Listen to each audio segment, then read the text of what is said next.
사사기 14장이요. 우리가 저번 주에 4절까지 봤습니다. 네. 지난 시간에 성인이 된 삼손이 처음 등장하는 장면을 살펴봤어요. 근데 삼손의 첫 인상은 어땠죠? 그냥 짧게 정의하면은 내 눈에 기쁘게 하오니로 요약이 돼요. 그러니까 삼손은 보는 것으로 결정하고 자기 눈에 기쁜 대로 행동을 했죠. 뭐 자신이 무엇을 해야 하는지, 어떻게 사는 것이 올바른지 생각하지 않았어요. 그냥 본능에 의해서 스스로 움직이는 삼손을 볼 수 있었어요.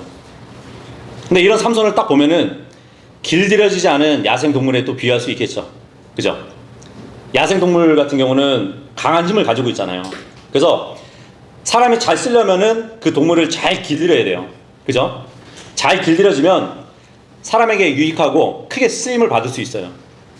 하지만 길들여지지 않으면 오히려 사람에게 해가 될 수 있는 것이에요.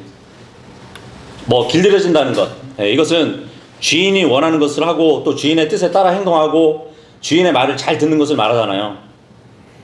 근데 삼손은 평범한 사람들과 다르게 아주 큰 능력을 가지고 있어서 잘 길들여지면 주인을 위해서 또 하나님을 위해서 큰 일을 할 수 있었단 말이에요. 하지만 불행하게도 이 삼손은 하나님께 길들여지지 않았어요. 하나님의 뜻과는 다르게 자기 멋대로 본능에 따라서 눈에 보이는 것을 따라 살았단 말이에요. 그래서 삼손에게 허락된 그 놀라운 능력은 낭비되었어요. 그냥 가능성은 날아가 버렸다는 것이죠. 근데 이러한 삼손의 길들여지지 않은 모습은 우리에게 반교사로 또 보여주죠. 아, 삼손처럼 저렇게 살면 안 되는구나. 그죠? 그래서 우리는 오늘 이제 본문의 삼손의 모습을 보면서 우리는 어떤 점에서 삼손과는 다르게 행동해야 하는지를 함께 살펴보려고 합니다. 그래서 우리 인생의 주인이 되시는 하나님께 우리가 길들여지기 위해서 어떻게 해야 하는지 생각해보는 시간이 되길 원하는 것이에요. 오늘 본문은 이제 삼손이 원했던 대로 필리스티아의 여자와 결혼하는 장면이에요.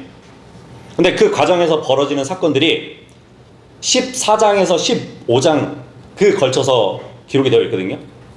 그러니까 14장과 15장은 하나의 이야기를 다루고 있다고 보시면 돼요. 그런데 세 부분으로 나눌 수가 있어요. 삼손이 결혼하기 전에 있었던 일과 결혼 중에 있었던 일과 그리고 결혼 후에 있었던 일, 이렇게 세 부분으로 나눌 수 있는데 특별히 이 세 부분에서 각각 주의 영이 임했다는 기록이 나와요. 뭐 잠깐 살펴보면은 6절에 보면은 그러자 주의 영이 그의 위에 막강하게 임하셨으니 이렇게 나오죠. 그리고 쭉 내려가서 19절에 보면 그러자 주의 영이 그의 위에 임하셨으니가 나와요. 그리고 넘겨서 15장 14절에 보면은 이에 주의 영이 그의 위에 막강하게 임하셨으니 이렇게 나옵니다. 물론 성경에는 조금의 차이가 있기도 하지만 사사기에서 주의 영과 관련해가지고 삼손에게만 이렇게 표현이 사용되어지고 있는 것이에요. 그래서 오늘 주의 영이 삼손에게 임했다는 이 표현을 기준으로 해가지고 세 사건을 구분해서 살펴보려고 합니다. 오늘은 이제 15장을 안 넘어가니까 14장의 두 사건을 살펴보고 다음 시간에 15장의 사건을 우리가 살펴보도록 하겠습니다. 자, 그렇다면 첫 번째 사건이에요. 다 피셨으면 5절에서 7절까지 읽겠습니다. 시작.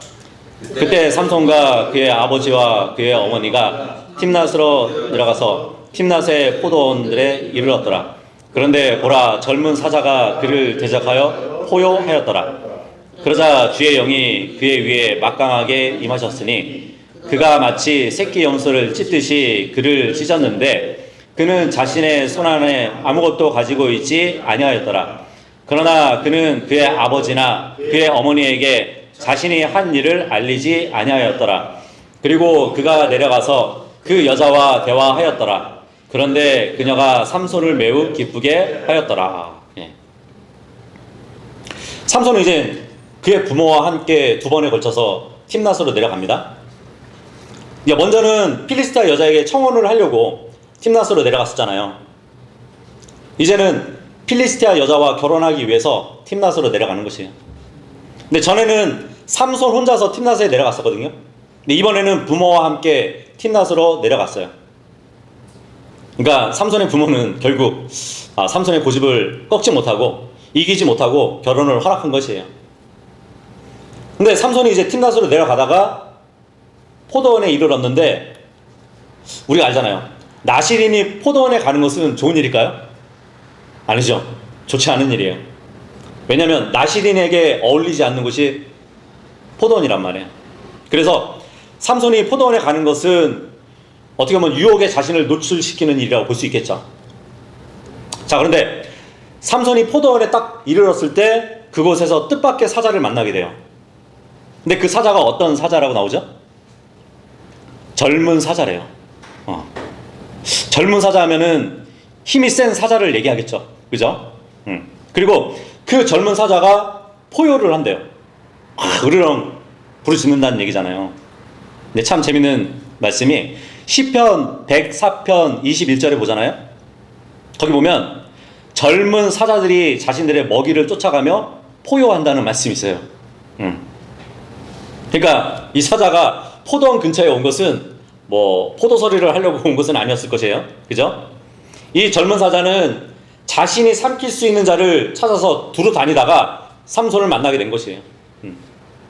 근데 그 순간에 주의 영이 삼손에게 강하게 임했습니다. 그리고 삼손은 사자를 그냥 맨손으로 찢어버렸대요. 이 찢었다는 표현은 쪼개가지고 둘로 나눴다는 의미거든요. 어떻게 그럴 수가 있죠? 삼손은 아무런 도구도 없었어요. 맨손으로 사자를 쪼갠 거예요. 칼도 없이 맨손으로 이 짐승을 찢는 것은 보통 힘으로 되는 일이 아니란 말이에요. 그죠? 그래서 삼손에게 주의 영이 임할 때마다 이런 모습이 나타나요. 그러니까 어떻게 보면은 삼손은 평상시에는 그렇게 힘을 썼다고 볼 수는 없을 것 같아요. 그러다가 이제 주의 영이 임하면 이렇게 힘쓰는 모습이 나타나거든요. 그래서 삼손의 육체적인 힘이 정말 폭발적으로 증가하는 것이란 말이에요. 뭐 불신자들이 이 장면을 보면 믿지 못할 것이에요. 그냥 소설로 취급하겠죠. 삼손은 사자의 턱을 딱 붙잡고 그 짐승이 자신을 삼키지 못하게 막았을 뿐만 아니라 그 턱을 벌려가지고 찢어버렸다는 얘기예요. 맹수를 찢어버린 거예요. 맹수를. 근데 이 보통 사자의 턱은요, 몸체 크기에 따라서 이 무는 힘이 있잖아요. 무는 힘이 270kg에서 420kg까지 힘을 낼 수 있대요. 근데 주의 영이 임하니까 그 턱을 팍 찢어버린 거예요. 우리는 주의 영이 막강하게 임하면 이렇게 할 수 있다는 것을 성경대로 믿어야 되는 것이에요. 근데 또 재밌는 게 뭐냐면 이 헬라인들의 신화를 보면은 이 사사기의 기록에서 그들의 신화적인 영웅이 있어요. 헤라클레스 들어보셨죠? 이 헤라클레스가 사자와 싸워가지고 사자를 죽이고 나서 그 사자 가죽을 쓰고 다니잖아요. 그러니까 성경을 표절한 것이에요. 원래의 역사적인 사건보다 600년이 지나서 표절을 한 것이에요. 그리고 헬라클레스 이야기 보잖아요. 그러면은 요파 해변에서 고래에게 삼켜졌다는 이야기도 있어요. 어디서 많이 들어봤죠? 그 책을 읽은 사람이 화가 치밀어 올려가지고 그랬대요. 아니 요나 이야기가 헤라클레스 신화부터 이렇게 베껴온 거 아니냐고 따지는 사람도 있었다고 합니다. 근데 사실 헤라클레스의 신화는요 BC 400년경에 나온 거거든요. 근데 요나서는 BC 862년에 기록되어 있어요. 거의 350년 정도 지나서 이야기가 나온 거란 말이에요. 그래서 이 불신자들은 성경이 신화를 베낀 것이라고 항상 말하는데 사실은 신하들이 성경을 표절한 것이에요. 어쨌든 포도원에 가서 이제 위기를 만난 삼손이 초자연적인 힘으로 사자를 죽일 수 있었던 것은 하나님이 그에게 힘을 주셨기 때문이에요. 삼손은 하나님이 주신 그 힘을 가지고 사자로부터 자신을 지킬 수 있었단 말이에요. 그런데 이 위태로운 순간에 자신을 지키기 위해서 사자를 죽이는 것은 할 수 있었지만 그 결과로 삼손은 또 해야 할 일이 있었어요. 뭔지 아세요? 사자를 죽였잖아요. 그러면은 결국은 사체를 만지게 되는 것이잖아요. 나시린은 사체를 만지면 안 된단 말이에요. 그래서 사체를 만지면 그거에 따라서 정결의식을 행했어야 된단 말이에요. 뭐 의도하지 않았더라도 사체를 이렇게 손에 닿으면 그동안에 길렀던 머리카락을 잘라야 되고요. 성막을 찾아가가지고 제물을 바치고 8일 동안 정결의식을 치러야 됐단 말이에요. 머리카락이 일단 깎이게 되면 힘이 사라지게 되겠죠. 그러면 삼손의 힘은 사라지게 될 겁니다. 그렇게 되면 더 이상 이스라엘을 구원할 수 있는 구원자가 될 수 없었겠죠. 근데 어쩌면 그 이유보다는 이 삼손은 자기 머리에 대한 자부심이 있었을 것으로 또 보여요. 사무엘하 14장 26절을 보면은 다윗의 아들 압살롬이 나오죠. 이 압살롬이 머리를 굉장히 길렀잖아요. 그래서 압살롬의 그 내용을 보면 자기 머리를 기르면서 무게까지 달았던 그런 사람이었거든요. 모르겠어요. 뭐 여자들도 남자의 매력적인 그 머릿결에 끌리기도 한다고 하는데 어쩌면 그런 이유로도 자신의 머리털을 밀지 않고 그냥 두었던 것 같아요. 그리고 삼손에게 있어서 이 정결례 의식을 행한다는 것, 이것은 정말 번거롭고 불편한 일이었을 것이에요. 성막을 찾아가서 그런 정결례 예식을 치르는 것은 우리가 봤듯이 삼손의 방식은 아니거든요. 그죠? 그리고 삼손의 마음에는 이미 팀낫에 사는 필리스티아 여자가 자리 잡고 있었기 때문에 하나님의 말씀을 따르는 일은 그에게 있어서 중요한 일이 아니었어요. 뭐 신경을 막 쓰면서 고려할 만한 그런 일이 아니었다는 얘기예요. 그래서 삼손이 어떻게 하죠? 어떤 다른 행동도 하지 않아요. 혹시 삼손이 나실인으로서 해야 할 의무나 그런 정결의식을 몰랐을까요? 몰라서 못했을까요? 6절을 다시 보시면 그 삼손의 행동을 통해서 그것이 아니라는 것을 알 수 있어요. 6절에 보면 그러나 그는 그의 아버지나 그의 어머니에게 자신이 한 일을 알리지 아니하였다라 그러잖아요. 삼손이 사자를 죽이고 사체를 만진 그 일을 부모에게 알리지 않았어요. 이것은 삼손이 자신의 행동이 부적절했다는 것을 알고 있었다는 것이거든요. 자기 부모에게 실망시키고 싶지 않아서 알리지 않았을 것이에요.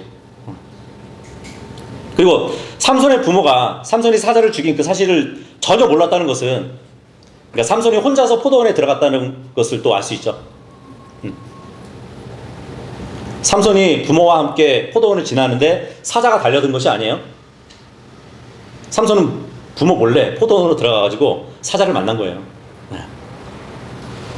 나실인이 괜히 포도원에 들어가서 생긴 일이란 말이에요. 그래서 삼손이 나실인으로서 자신을 어떻게 생각하는지 알 수 있는 장면이란 얘기예요. 그리고 삼손의 이러한 태도는요, 결혼을 하기 위해 다시 팀낫에 갈 때 또 반복이 돼요. 이때는 정말 더 분명하게 나실인이 할 수 없는 그 일을 하게 됩니다. 8절 9절 읽겠습니다. 시작. 그리고 얼마 후에 그가 그녀를 취하려고 되돌아갔는데 그가 사자의 사체를 보려고 옆으로 돌아갔더라. 그런데 보라, 사자의 사체 안에 벌들과 군집과 꿀이 있었더라. 그러자 그가 그의 두 손으로 그것의 일부를 취하여 가면서 먹다가 그의 아버지와 어머니에게 이르러 그가 그것들을 주었으니 그들이 먹었더라. 그러나 그가 그들에게 자신이 사자의 사체에서 그 꿀을 취하였다고 알리지 아니하였더라. 예. 이 말씀 보니까 이제 삼손이 사자의 사체를 보는 장면은, 그러니까 삼손이 전에 자신이 죽였던 사자가 어떻게 되었는지 궁금해졌나 봐요. 그래서 의도적으로 보려고 돌이켰다는 것이에요. 근데 여기서 문제가 있어요. 삼손은 그 사체를 보는 것으로 끝난 것이 아니에요. 그 사체에서 만들어진 꿀을 손으로 떠먹기까지 합니다. 예. 꿀에 정신이 팔려가지고 사체를 가까이 하면 안 되는 그 나실인의 규례를 전혀 생각하지 않은 것이에요. 그리고 사체에 있는 꿀을 떠가지고 걸어가면서 먹어요. 그래서 삼손의 신중하지 못하고 이 경솔한 모습을 잘 보여주는 장면이란 말이에요. 자, 그런데 지금 금방 놀라시는데 부패된 사자에서 어떻게 벌집이 있고 꿀을 얻을 수 있을까요? 이것은 이제 우리가 필리스테아 환경을 잘 생각하면 돼요. 너무 이제 날씨가 뜨겁기 때문에 만약에 사체가 놓여지잖아요. 그러면은 급속도로 부패를 해요. 그런데 지금 이 사자의 경우는 반으로 찢었단 말이에요. 내장이 다 드러난 상태거든요. 근데 이 뜨거운데 열기에 노출되어 가지고 급속하게 말라버린 거예요. 그러니까 부패를 넘어가지고 미라와 같이 순식간에 돼버린 거예요. 그래서 딱딱하게 사체가 딱딱하게 되어버린 그 상황에서 벌들이 기생을 했다고 보시면 돼요. 그런데 이 사체에서 달콤한 꿀을 발견하고 그 꿀을 먹는 삼손을 보면 마치 이 영적으로 죽어버린 이 세상에 우리가 손만 뻗으면 그 안에는 육신을 달콤하게 만드는 온갖 죄의 요소들이 있다는 것을 또 생각나게 하지 않나요? 근데 삼손이 이어서 한 일이 뭐냐면 꿀을 혼자 먹기에는 미안했는지 그의 부모에게 가서 꿀을 줘가지고 함께 먹습니다. 예. 그러니까 지금 삼손은 나실인의 규례를 어기면서까지 자신만 아니라 자신의 부모까지 부정하게 만들었어요. 예. 그래서 우리가 14장의 시작부터 삼손에 대해서 알 수 있는 것처럼 삼손은 자기를 위해 자기 욕구를 채우기 위해서 산 사람이에요. 전혀 길들여지지 않고 그저 본능대로 움직이는 사람이란 말이에요. 만약에 이런 삼손에게 우리가 조언을 해줘야 된다면 무슨 말을 해줘야 될까요? 괜히 말 걸었다 한 대 맞을 것 같나요? 야생마처럼 길들여지지 않은 이 상태로 날뛰는 이 삼손에게 무엇이 필요할까요? 뭐 삼손뿐만 아니라 우리도 하나님께 길들여지려면 어떻게 해야 될까요? 하나님께 길들여지기 위해서는 첫 번째로 말씀의 통제를 받아야 되는 것이에요. 삼손에게 있어서 나실인의 규례는 아무런 의미가 없었어요. 그죠? 율법에 명시된 나실인이 지켜야 할 그러한 사항들, 주의 천사가 나타나가지고 전한 말씀, 삼손은 어떤 것으로도 자신의 삶을 통제하지 않았다는 얘기예요. 우리도 나의 주인 되시는 하나님을 따르고 하나님께 길들여져가지고 그분을 위해 살고자 하는 마음이 있다면 우리는 말씀의 통제를 받아야 돼요. 말씀의 통제를 받아가지고 그 말씀 안에서 나의 말과 나의 행동을 통제하고 나의 생각과 나의 삶을 정리해야 돼요. 그래서 말씀을 통해서 나의 인생을 정돈할 때 그때 우리 인생을 제대로 즐길 수 있고 참된 복을 누릴 수 있는 것이에요.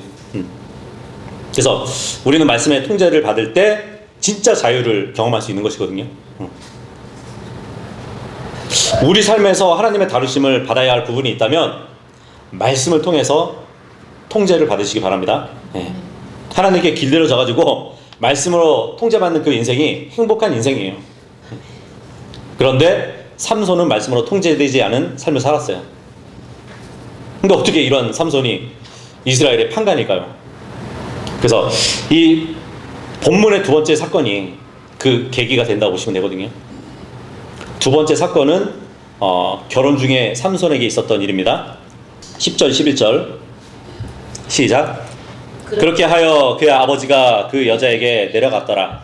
그리고 삼손이 거기에서 잔치를 베풀었더라. 이는 청년들이 그렇게 하곤 하였기 때문이라. 그리고 그들이 그를 보았을 때 이러한 일이 있었으니 그들이 그와 함께 있게 하려고 30명의 벗들을 데려왔더라. 지금 삼손은 어떻게 보면 신부 측의 풍습을 따라가지고 팀낫에서 잔치를 베푸는 것이에요. 그리고 이 결혼잔치는 일주일 동안 계속됐습니다. 근데 이 당시에 이렇게 혼인잔치를 길게 하잖아요. 일주일 정도 하는 거잖아요. 근데 이렇게 길게 여는 것은 드문 일이 아니었어요. 뭐 욥기서 1장 4절에 보잖아요. 욥이 자기 7 아들들의 생일잔치를 할 때도 일주일 동안 했었어요. 생일잔치를. 그리고 에스더서 1장 5절에서 10절에 보면 아하수에로 왕이 자기 궁전에서 귀족들을 위한 잔치를 벌였거든요. 그때도 보니까 7일 동안 열기도 했었어요. 자, 그런데 이상한 점이 있어요. 5절에 보면 분명히 삼손은 아버지와 어머니와 함께 틴낫으로 내려갔다고 기록이 되어 있죠. 5절에. 근데 지금 10절에 보니까 그의 아버지가 그 여자에게 내려갔더라 이렇게 기록되어 있어요. 이 말씀을 보면 아마도 이 삼손의 어머니는 자기 아들이 필리스티아 여자와 결혼하는 것을 끝까지 못마땅하게 여겼을 것 같아요. 그래서 아버지만 결혼식장에 결혼잔치에 갔을 가능성이 높다고 볼 수 있거든요. 그러니까 어머니는 끝까지 반대를 했던 것이죠. 근데 이것을 또 보면은 창세기 27장 46절에 보면은 리브카 나오잖아요. 리브카 아시죠? 자기 아들 중에 첫 아들 에서가 2명의 해족속 여자와 결혼을 한다고 하니까 뭐라고 했는지 아세요? 내 삶이 지쳐서 차라리 죽고 싶다고 그렇게 얘기했었어요. 그러니까 어머니는 한번 반대를 하게 되면 어머니의 고집도 만만치 않은 것 같아요. 그래서 본문에 나온 이 혼인은 삼손의 어머니가 반대하는 것이었고요. 그래서 그 결혼식에 가지 않은 것이라고 볼 수 있다는 얘기예요. 자, 그런데 이제 이 잔치 속으로 우리가 들어가 보자고요. 이 잔치 안에서는 어떤 일이 있었을까요? 뭐 지금도 그렇지만 요 당시에 잔치에서 포도주가 빠질 수 없거든요. 사실 이 히브리어로 잔치라는 단어를 보면 마시다라는 동사에서 나온 단어예요. 그러면 이 잔치에서 삼손은 어떻게 했을까요? 난 나시린이니까 포도주를 마시면 안 된다고 이렇게 생각했을까요? 근데 지금까지 삼손의 모습을 보면 그럴 가능성은 희박해요. 그죠? 그러니까 삼손은 자신이 나시린이라는 자신의 신분과는 상관없이 포도원에 들어가기도 했었잖아요. 사자의 사체를 만지기도 했었고 부정하게 된 꿀을 먹었어요. 그런데 이제 와가지고 나시린이라는 그 이유로 포도주를 거절했을 것 같지는 않단 말이죠. 그죠? 12절에서 14절 읽겠습니다. 시작. 그러자 삼손이 그에게 이같이 말하였더라. 내가 이제 너희에게 한 수수께끼를 내겠노라. 만일 너희가 7일 동안 잔치 내에 그것을 확실히 찾아 나에게 그것을 분명하게 밝힌다면 그때는 내가 너희에게 30벌의 얇은 옷, 30벌의 갈아입을 의복들을 주겠노라. 그러나 만일 너희가 그것을 나에게 분명히 밝힐 수 없다면 그때는 너희가 나에게 30벌의 얇은 옷들과 30벌의 갈아입을 의복들을 주어야 하리라. 그러자 그들이 그에게 말하기를 우리가 그것을 들을 수 있도록 너의 수수께끼를 내보라 하였더라. 이에 삼손이 그들에게 말하기를 먹는 자에게서 음식이 나왔고 강한 자에게서 달콤함이 나왔도다 하였더라. 그런데 그들이 3일 동안 그 수수께끼를 풀이할 수 없었더라. 이 삼손을 보면은 자신의 신분이나 자신의 사명에 대해서 전혀 생각하지 않은 사람이라고 볼 수 있어요. 그런 삼손이 뭐 심심했는지 이 필리스타인들과 일을 벌이고 있습니다. 막 잔치가 막 한창일 때 필리스타에서 사람들이 이렇게 30명이 왔어요.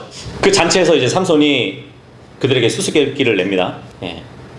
이제 동양에서 보면은 결혼 잔치 중에 각종 게임을 하는 것이 전통이에요. 그 중에서 가장 일반적인 게임이 수수께끼라고 합니다. 그리고 보통 아이들이 글을 읽는 것을 배우기 시작할 때 가장 먼저 습득하는 것 하나가 수수께끼라고 해요. 수수께끼 많이 해봤죠? 근데 이게 또 문학에서도 중요한 역할을 하잖아요.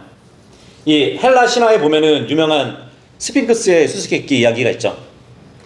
뭐 거기 수수께끼 보면은 목소리는 하나인데 다리가 때로는 둘, 때로는 셋, 때로는 넷이고 다리가 가장 많을 때 가장 약한 것은 하고 이렇게 수수께끼가 있잖아요. 그 수수께끼의 답은 사람이라고. 왜냐면 사람은 어린아이 때 사지로 기니까 발이 4개죠. 어른이 되면 2발로 다니고 늙어서는 이제 지팡이를 짚고 다니니까 3발이죠. 근데 그와 같은 수수께끼를 지금 삼손이 잔치가 벌어지는 일주일 동안의 기간을 두고 내기를 하는 것이 이긴 사람에게는 얇은 옷 30벌과 겉옷 30벌을 준대요. 그리고 삼손의 수수께끼를 필리스타인들이 풀면 삼손이 그들에게 옷을 주고 못 풀면 그들이 그만큼 옷을 삼손에게 주기로 합니다. 근데 이 수수께끼 내용을 보면 어떤 생각이 드시나요? 먹는 자에게서 음식이 나왔고 강한 자에게서 달콤함이 나왔다. 이거 우리가 생각하기에는 이상한 수수께끼잖아요. 그죠? 사실 삼손은 이제 사자의 사체에서 꿀을 얻은 경험을 가지고 그의 친구들에게 수수께끼를 낸 것이에요. 근데 너무 주관적이지 않나요? 그죠? 자기만 할 수 있는 거잖아요. 그래서 삼손이 아무에게도 그 사자에 얽힌 이야기를 한 적이 없기 때문에 이것은 누구도 맞출 수 없는 수수께끼였어요. 그러니까 삼손은 어떻게 보면은 친구들을 놀리기 위해서, 그리고 답을 나중에 제시할 때 사자를 죽인 무용담을 자랑하기 위해서 이렇게 만든 거예요. 15절에서 17절까지 읽겠습니다. 시작. 그러자 일곱째 날에 이러한 일이 있었으니 그들이 삼손의 아내에게 말하기를 그가 우리에게 수수께끼를 분명히 밝힐 수 있도록 너희 남편을 유혹하라. 그러지 않으면 우리가 너와 너의 아버지의 집을 불태우리라. 너희는 우리가 가진 것을 빼앗으려고 우리를 불렀느냐? 그런 것이 아니냐? 하였더라. 이에 삼손의 아내가 그의 앞에서 울며 말하기를 당신은 저를 증오할 뿐 저를 사랑하지 아니하나이다. 당신이 제 백성의 자식들에게 수수께끼를 냈는데도 그것을 저에게 알려주지 아니하였더라. 그러자 그가 그녀에게 말하기를 보라, 내가 그것을 나의 아버지나 나의 어머니에게도 알리지 아니하였도다. 그런데 내가 그것을 너에게 알려야 하겠느냐 하였더라. 이어서 그녀가 그들의 잔치가 진행되는 7일 동안 그의 앞에서 울었더라. 그러다가 일곱째 날에 이러한 일이 있었으니 그녀가 그를 심히 괴롭힌 까닭에 그가 그녀에게 알려주었더라. 이에 그녀가 그 수수께끼를 그녀의 백성의 자식들에게 알렸더라. 삼손의 수수께끼를 필리스타인들은 3일이 되도록 풀지 못해요. 그래서 이들이 수수께끼를 풀기 위해서 다른 방법을 씁니다. 삼손의 친구들이 삼손의 아내에게 남편을 깨워가지고 답을 알아내려고 하고 있어요. 그러면서 협박을 해요. 안 알려주면 너와 너의 아버지 집을 불사르겠다고 협박을 해요. 그래서 이 협박을 받은 삼손의 아내는 삼손에게 수수께끼의 답을 알려달라고 울면서 애원을 합니다. 필리스타인들의 협박이 굉장히 두려웠겠죠. 자, 그런데 우리가 금방 본 본문을 보면 조금 이해할 부분이 있어요. 분명히 12절에 보면 삼손은 잔치 기간 7일 동안의 수수께끼를 풀라고 그러잖아요. 그죠? 근데 14절에 보니까 수수께끼를 며칠 동안 풀지 못했어요? 네, 3일 동안 그 수수께끼를 풀이할 수 없었대요. 자, 그렇다면은 이 필리스타인들은 3일 동안 그 수수께끼를 풀지 못했으니까 4일째 돼가지고 협박이 있어야 자연스럽잖아요. 그래서 이제 많은 학자들이 여기 본문 15절에 보면 일곱째 날에 협박을 했다는 것은 모순이라고 그렇게 주장을 해요. 근데 그렇게 보이지 않나요, 정말? 그리고 히브리어 단어를 보면 이 7이나 3은 자음 하나 차이로 달라요. 그래서 여기 15절에는 4일이 돼야 되는데 이 필사자가 잘못 기록을 했다고, 그래서 오역을 했다고 성경의 무어성을 공격합니다. 예. 그래가지고 영어 역본들을 보잖아요. NIV를 비롯해가지고 여러 역본들이 포스데이로 번역을 해놨어요. 7일이 아니고 4일로 다 번역을 해놨어요. 바꿔놨어요. 이걸 우리가 어떻게 풀어야 될까요? 우리가 이 본문을 잘 이해를 해야 돼요. 여기 15절 다시 보시면 그러자 일곱째 날에 이러한 일이 있었으니 이렇게 시작을 하죠. 하지만 그 뒤에 나오는 내용이 그날에 있었던 일이 아니라 어떤 일 때문에 일곱째 날에 이러한 일이 있게 되었는지를 설명하고 있는 것이에요. 그러다가 17절에 가서 그러다가 일곱째 날에 이러한 일이 있었으니 하고 15절의 말을 다시 언급하는 그러한 문법 구조란 말이에요. 그러니까 쉽게 예를 들자면 오늘 두 사람이 싸우는 일이 있었는데 둘이 욕을 하고 막 약을 올리고 하더니 오늘 두 사람이 싸우는 일이 있었어. 이해가 되죠? 그러니까 오늘 두 사람이 싸우는 일이 있었는데 하고 그 다음이 그때 싸우는 일이 아니라 왜 그런 싸움이 있었는지 얘기를 하고 있는 거란 말이에요. 예, 이렇게 본문을 이해하셔야 돼요. 그리고 지금 본문에 보니까 우리는 이 여자의 이중적인 모습을 볼 수 있어요. 삼손의 아내라고 기록되어 있지만, 삼손과 결혼해서 삼손의 아내가 되었지만 여전히 필리스타인이었어요. 필리스타 백성을 위한 사람이었단 말이에요. 삼손에게 솔직하지 못했죠. 자기 집을 더 중요하게 생각했어요. 그러니까 이 여자의 행동은 삼손의 아내라는 호칭을 오히려 역설적으로 들리게 한다는 얘기예요. 이렇게 보면 삼손은 이 여자를 혼자 좋아하고 결혼한 것 같아요. 그래서 이 결혼이 얼마나 무모하고 잘못된 것인지를 알 수 있는 것이에요. 삼손이 보기에 이제 막 눈물로 애원하면서 답을 가르쳐 달라고 하는 아내의 요구를 처음에는 자신의 부모에게도 알려주지 않았다고 거절을 했어요. 근데 계속되는 여자의 이 악어의 눈물을 버티지 못합니다. 답을 알려주고 말아요. 근데 참 이 상황에 맞는 말씀이 있어요. 삼손의 친구들이 수수께끼를 풀려고 그래요. 근데 아내를 협박합니다. 그래서 그 아내가 삼손에게 알려달라고 예언을 합니다. 근데 이 상황에 맞는 말씀이 미가서 7장 5절의 말씀인데, 여기 보면 너희는 친구를 신뢰하지 말고 너희는 안내자에게 확신을 두지 말라. 너희 품 안에 누워있는 그녀에게서 너희의 입의 문들을 지키라 그래요. 근데 이거 굉장히 어려운 일인데, 그죠? 어쨌든 잔치가 끝나가는 마지막 순간에 이 필리스타인들은 수수께끼의 답을 결국 말을 합니다. 근데 삼손도 그들이 정당하지 못한 방법으로 답을 얻었다는 것을 알게 돼요. 그래서 삼손이 이렇게 말을 하고 행동합니다. 18절에서 20절까지 시작. 이윽고 일곱째 날 해가 지기 전에 그 도시 남자들이 그에게 말하기를 꿀보다 더 달콤한 것이 무엇이며 사자보다 더 강한 것이 무엇이냐 하였더라. 이에 그가 그들에게 말하기를 만일 너희가 나의 암송아지로 밭을 갈지 아니하였더라면 너희는 나의 수수께끼를 알아내지 못하였으리라 하였더라. 그러자 주의 영이 그의 위에 임하셨으니 그가 아슈클론으로 내려가서 그들 중 30명의 남자들을 살해하였으며 그들에게서 노획물을 취하하고 수수께끼를 풀이한 자들에게 갈아입을 의상들을 주었더라. 그런즉 그의 분노가 타올랐으니 그가 자기 아버지의 집으로 올라갔더라. 반면에 삼손의 아내는 삼손이 자기 친구로 삼았던 그의 벗에게 주어졌더라. 삼손은 이제 아내를 가르쳐가지고 암송아지라고 지금 말을 하고 있어요. 필리스타인들이 이 암송아지로 밭을 갈았다고 합니다. 사실 암송아지 하면은 이 단어 자체는 평범하죠. 근데 지금 삼손이 아내를 빗대가지고 암송아지라고 표현하는 것은 자신을 배신한 것에 대한 분노가 담겨있는 것이에요. 삼손은 정말 화가 나지만 다른 방법이 없었어요. 이 필리스타인들의 방법이 정당한 것은 아니었지만 어찌되었든 삼손은 내기에서 지고 말은 것이에요. 그죠? 그래서 할 수 없이 삼손은 약속대로 얇은 옷과 겉옷 30벌을 준비했어야만 했어요.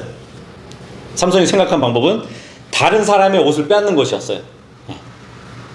옷을 구하기 위해서 아슈클론이라는 곳으로 내려가가지고 거기서 필리스타인 30명을 죽이고 그들의 옷을 빼앗아 옵니다. 이 아슈클롯은 팀낫에서 30km 이상 떨어진 필리스티아 도성이거든요. 생각해보세요. 삼손은 필리스타인들에게 옷을 주기 위해서 필리스타인들의 생명을 죽인 거예요.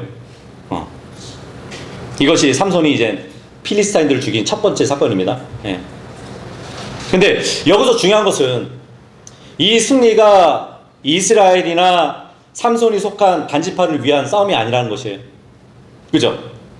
삼손은 하나님이 주신 사명이나 이스라엘을 위해서 싸운 것이 아니라 전적으로 그냥 자신 개인적인 필요를 위해서 이 일을 한 것이에요. 그것도 욕심과 경솔한 행위로 벌어진 그 상황을 처리하기 위해서 필리스티아를 공격했을 뿐이라는 얘기예요. 그리고 그 이상은 하지 않아요.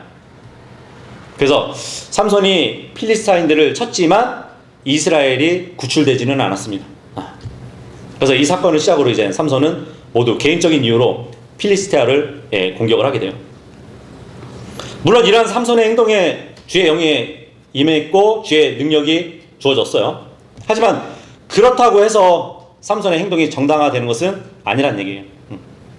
이 삼손의 행동은 판관으로서 그의 사명과 관련이 없지만 그럼에도 하나님은 이러한 삼손의 온전하지 못한 행동을 통해서라도 하나님의 뜻을 이루어 가시는 것을 우리가 보고 있는 것이에요. 주의 영이 삼손에게 임해서 이 필리스타인들을 죽이게 하신 것이에요. 이렇게 약속대로 필리스타인들에게 옷을 건네준 삼손은 그래도 화가 풀리지 않았어요. 그래서 아내를 처가에 둔 채 그냥 혼자 집으로 돌아오게 됩니다. 근데 장인이 이 삼손이 너무 화가 나서 그냥 가니까 다시 딸을 찾을 거라고 생각을 안 해요. 그래서 결혼에 참석했던 사람들 중에 한 사람에게 아내를 또 주어버려요. 삼손의 국제 결혼은 실패로 돌아간 것이에요. 그러니까 지금 이 일은 이제 tim낫 여자의 집안에 엄청난 재앙을 가져오게 됩니다. 이 사건을 계기로 해가지고 삼손은 이제 필리스타인들과 싸우기 시작해요. 그래서 이스라엘에 대한 하나님의 구원이 이루어져 갑니다. 만약에 여러분이 결혼을 이런 식으로 망쳐버리고 하나님이 주신 큰 능력을 고작 자기가 내기에 지금 빚을 갚는 데 사용하는 이 삼손에게 조언을 해준다면 무슨 말을 해줄 수 있을까요? 하나님께 길들여진 인생이 되기 위해 삼손에게 무엇이 필요할까요? 삼손뿐만 아니라 우리도 하나님께 길들여지려면 어떻게 해야 될까요? 하나님께 길들여지기 위해서는 두 번째로 자신이 주가 아니라는 것을 알아야 돼요. 삼손은 하나님이 주신 능력을 자기를 위해서만 사용했습니다. 하나님의 크신 은혜가 그저 자신의 욕망을 채우는데 수단으로 사용되었을 뿐이에요. 하나님이 나에게 왜 이러한 능력을 주셨는지 생각하지 않아요. 하나님이 주신 그 은혜를 허락하신 하나님을 위해서 내가 무엇을 해야 할지 생각을 하지 않아요. 그러니까 자신이 누구인지 잊어버린 채 내가 인생의 주인이 되어가지고 사는 것이에요. 나의 주인이 되시는 하나님을 따르고 하나님께 길들여져가지고 정말 주님을 위해서 살고자 하는 마음이 있다면 우리는 내가 주가 아니라 하나님이 주라는 것을 알아야 돼요. 내가 주가 아닌 것을 기억할 때 나에게 있는 것이 하나님이 주신 것을 알고 하나님이 나에게 주신 것을 내가 어떻게 사용해야 될지를 생각할 수 있는 것이거든요.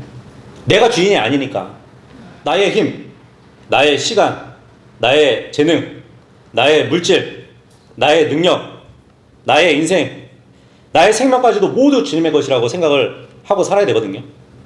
왜냐하면 주님이 나에게 허락하신 거잖아요. 원래 내 것이 아니잖아요. 그 모든 것들이 나의 욕심을 위해서 내 욕심을 이루는 일에 사용하라고 주신 것들이 아니란 말이에요. 나만을 위해서 이기적인 목적을 위해 쓰라고 주신 것이 아니란 말이에요. 그래서 우리는 하나님이 나에게 은혜로 주신 모든 것들을 주님의 뜻에 따라서 주님이 허락하신 목적에 따라 사용해야 되는 것이에요. 주님의 뜻을 이루기 위해서 내가 숨을 쉬고 있는 거예요. 그죠? 내가 숨을 쉬는 것이고 주님의 영광을 위해서 내가 존재하는 것이에요. 그런데 우리는 너무도 쉽게 내가 주인이 되어서 살아가요. 내가 우상이 되어가지고 나를 섬기면서 내 욕심을 위해서 사는 거예요. 근데 얼마나 큰 낭비일까요? 삼손을 생각해 보세요. 이 삼손은 이스라엘을 위해서 그러니까 고통받는 자기 백성을 구하는 일에 하나님이 허락하신 그 능력을 사용할 수 있었거든요. 그래서 삼손을 통해서 하나님의 뜻이 이루어지고 삼손을 통해서 세상에 하나님의 영광이 드러나고 그런 가치 있는 일을 위해서 인생이 사용되어질 수 있었단 말이에요. 근데 삼손은 그렇게 살지 않았어요. 그저 눈에 보이는 것을 따라서 자기의 욕망을 채우는 일에 시간 낭비를 한 거예요. 낭비된 인생을 살았던 것이에요. 그래서 하나님께 길들여지지 않은 안타까운 인생을 살았던 것이에요.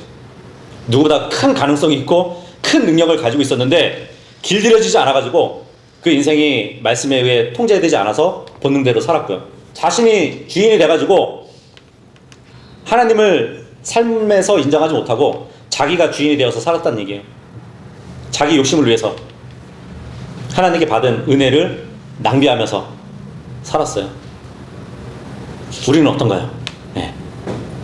우리의 인생은 하나님께 길들여진 인생이라고 할 수 있을까요? 아니면 점점 더 시간이 갈수록 나의 인생이 하나님께 길들여지고 있나요? 어떻게 알 수 있을까요? 나의 인생이 말씀에 의해 통제되고 있는지 스스로 점검해 봐야 돼요. 내가 원하는 대로, 눈에 보이는 대로 내 육심을 위해 움직이고 있는 것이 아니라 말씀의 통제를 받으면서 내 인생의 주인이 내가 아니라는 것을 알고 그 뜻에 순종하려고 내 속에서 벌어지는 이 치열한 싸움을 계속하고 있는지, 정말 우리 안에 그런 싸움이 있다면 길들여지는 과정이라고 할 수 있어요. 그래서 우리 안에 벌어지는 그 싸움을 계속 하시길 바랍니다. 포기하지 마세요. 우리는 목자 되시는 주님의 손에 붙들려 가지고 그분에게 길들여졌을 때 가장 큰 행복을 얻을 수 있는 것이에요. 우리의 만족, 우리의 기쁨, 우리의 평안은 주님 안에 있어요. 다른 곳에서 얻을 수 없는 것을 찾아 헤매 다니지 마시기 바랍니다. 주님을 통해서 그분 안에서 찾아야 되고, 주님이 주인 되심을 모든 일에서 인정하면서 살아가야 돼요. 그럴 때 우리는 정말 길들여진 인생으로 만족할 수 있는 것이에요. 그래서 오늘 말씀을 통해서 우리가 교훈받은 것은 정말 하나님의 선하신 손에 붙들린 길들여진 양이 될 수 있도록 모두가 힘써 살아가시길 바라겠습니다. 네. 고맙습니다.